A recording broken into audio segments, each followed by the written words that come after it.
Ciao e bentornato sul canale di Tutto Irrigazione.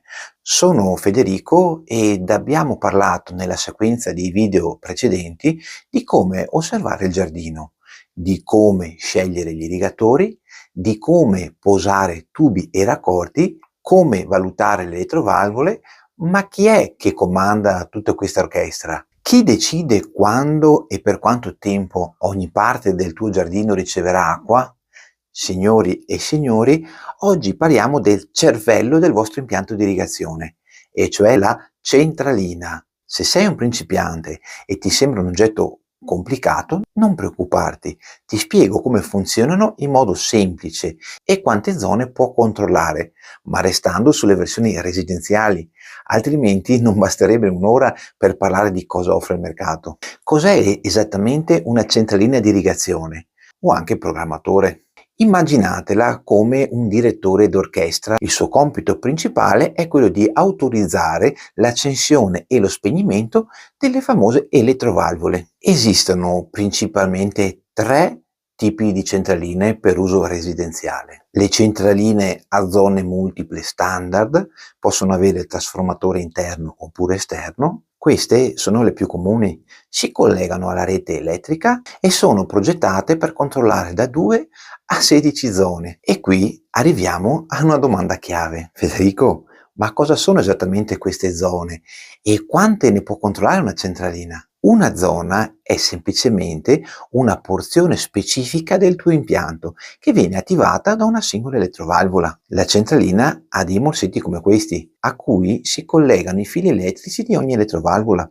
Quindi, se una centralina è a 4 zone, significa che può comandare fino a 4 elettrovalvole diverse e quindi 4 aree indipendenti del tuo giardino. Sceglierai il numero di zone della tua centralina in base a quante aree avrai identificato nel tuo giardino. La seconda tipologia delle centraline sono quelle smart, che hanno gli stessi principi delle precedenti, ma in più hanno la possibilità di essere controllate da remoto tramite Bluetooth oppure Wi-Fi. Hanno spesso anche la possibilità di collegare un contatore volumetrico, cioè il contatore dell'acqua, che monitora i consumi del tuo impianto avvertendoti quando c'è una perdita tramite una mail. Non male, vero? Infine, il terzo modello sono le centraline a batteria professionali.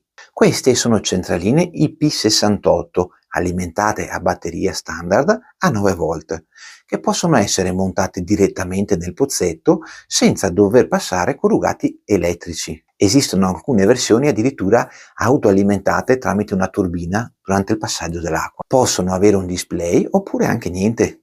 Lavorano via Bluetooth e sono molto semplici da programmare. In applicazioni più professionali si possono collegare anche tra loro via radio tramite una specifica unità e possono monitorare anche situazioni complesse in impianti di grandi dimensioni. Ma cosa puoi programmare con una centralina? Le funzioni basi comuni sono programmare i giorni di irrigazione, scegliendo tra giorni specifici della settimana.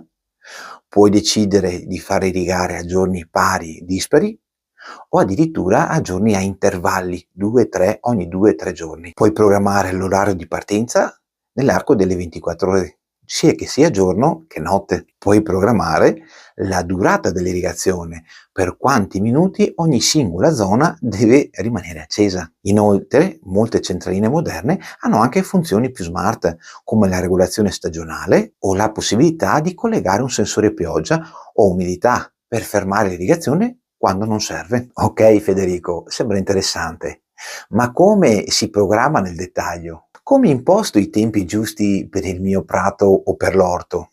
E se ho un terreno argilloso o sabbioso, come adatto la programmazione? Beh, ottime domande direi. La programmazione ottimale della centralina, quella che ti fa davvero risparmiare acqua e avere piante sane, va ben oltre il semplice accendi il lunedì per 10 minuti. Bisogna considerare il tipo di terreno, la vegetazione, l'esposizione, il clima e il tipo di irrigatori. Tutta questa parte, cioè come tradurre le caratteristiche del tuo giardino e le esigenze delle tue piante in un programma di irrigazione efficace e personalizzato per ogni singola zona, con esempi pratici per diversi scenari, lo affrontiamo con delle lezioni dedicate e guidate passo passo nel mio corso online.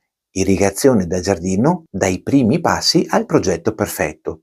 Lì la centralina diventa davvero il tuo alleato più potente. Quindi, per oggi, spero di aver chiarito come funziona a grandi linee una centralina e il concetto di zone. È uno strumento incredibile per la gestione intelligente del tuo giardino. Se hai trovato questo video utile, il solito like è un grande supporto ed iscriviti al canale per non perdere i prossimi video. Se vuoi imparare a sfruttare al massimo la potenzialità della tua centralina e programmarla come un vero esperto per ogni esigenza del tuo giardino, il link del corso completo ti aspetta qui sotto. Prendi il controllo del tuo impianto. Ciao!